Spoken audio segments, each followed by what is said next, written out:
Everybody. So what I wanted to talk about in this video is the law enforcement agencies that responded to the demonstrations that occurred on January 6th. So the primary law enforcement agency that is charged with protecting the United States Capitol is the United States Capitol Police. That agency is about 2,000 personnel, just under that in terms of actual officers. Now, let's talk about the U.S. Capitol Police a little bit. I don't want to say that they are not as well trained as some of the other jurisdictions that may have responded, but they're just used differently. So if you're a Capitol Police officer, you're really working as security personnel inside of the Capitol building and its direct environs. You usually start out by attending the Federal Law Enforcement Training Center in Glenn County, Georgia for about 12 weeks. And then after that, you go to another facility located in Maryland for an additional period of time before you start your FTO or until you're assigned to your field training officer. But again, they're not as you would see other law enforcement entities in terms of riding around in patrol cars. They're mostly on foot. I mean, they are in cars at times, but not like the DC Metropolitan Police. And they are predominantly inside of the Capitol, walking around. They are not a kinetic agency. They are not quick to go to the force pyramid, so to speak. They are there for the people, to protect Congress, to protect the Senate, and they're just not a force that is culturally designed to get kinetic very quickly. They're just not that. And their headquarters, right over here, is the Capitol Police headquarters. And again, there's just under 2,000 of them, and they're not paid very well for the area that they're living in, which is Washington, D.C. Their pay is subject to congressional oversight, and the Congress grants the Capitol Police its salary. So they're not the same as some of the other federal agencies in terms of the FBI, ATF, and so forth and so on. The law enforcement agencies that back up the Capitol Police would be the U.S. Park Police, and again, kind of the same sort of thing. They see probably a little bit more issues where they have to actually respond because they're kind of all over the place. And again, that's the Park Police. And then the next layer of response would be the DC Metropolitan Police.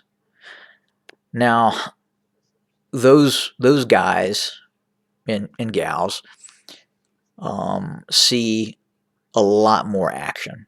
Okay, there are parts of DC that are incredibly rough, and those police officers operate in that environment. So the DC Metropolitan Police are going to be a lot more kinetic and a lot more hard charging than the actual Capitol Police. The next responding agency that normally assists the Capitol area, and you would think it would be some sort of federal agency, but it's not. The next one is actually a county in Maryland known as the Prince George's County Police. and they operate their Special Operations Division operates heavily with the D.C. Metropolitan Police, the Secret Service, the U.S. Capitol Police. So when there's a disturbance around the Capitol or White House or some other area in D.C., a lot of times Prince George's County also assists the D.C. Metropolitan Police. So those are the main agencies that respond to the United States Capitol. Prince George's County Police, D.C. Metropolitan Police, and then obviously the Capitol Police. The D.C. Metropolitan Police and the Prince George's County Police are probably better trained, and well, I don't want to say they're better trained. They just see more activity. They see more law enforcement functions. They just respond to more calls, actual law enforcement calls, than the Capitol Police see. They just do.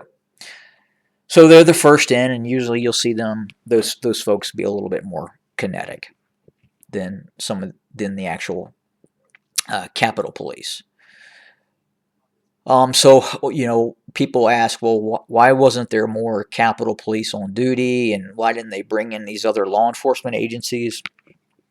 Well, for one, it's expensive, and it is time consuming. So to get a unit of the Capitol Police back into the Capitol is time consuming. Many of these officers simply can't afford to live in D.C. So they find homes in Virginia and in Maryland.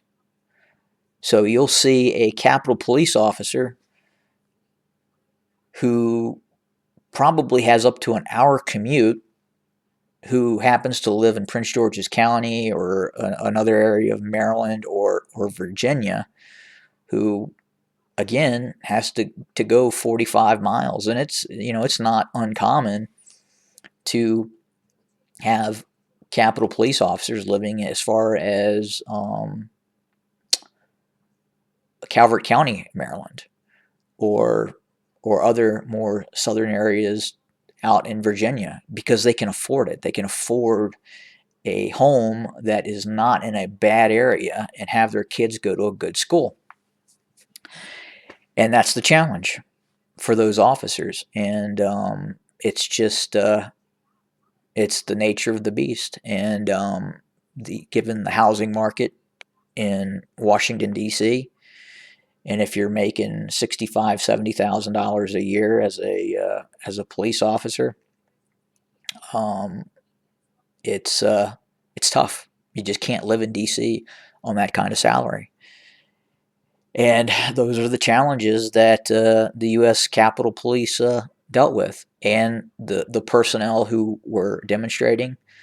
A lot of those folks were prior military, or in some cases active duty military. There were probably many law enforcement personnel or retired law enforcement personnel that were demonstrating.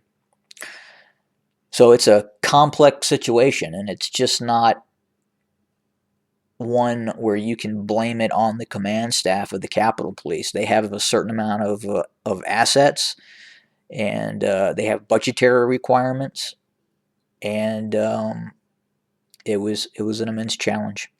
And unfortunately for them, things broke down, as will it happen.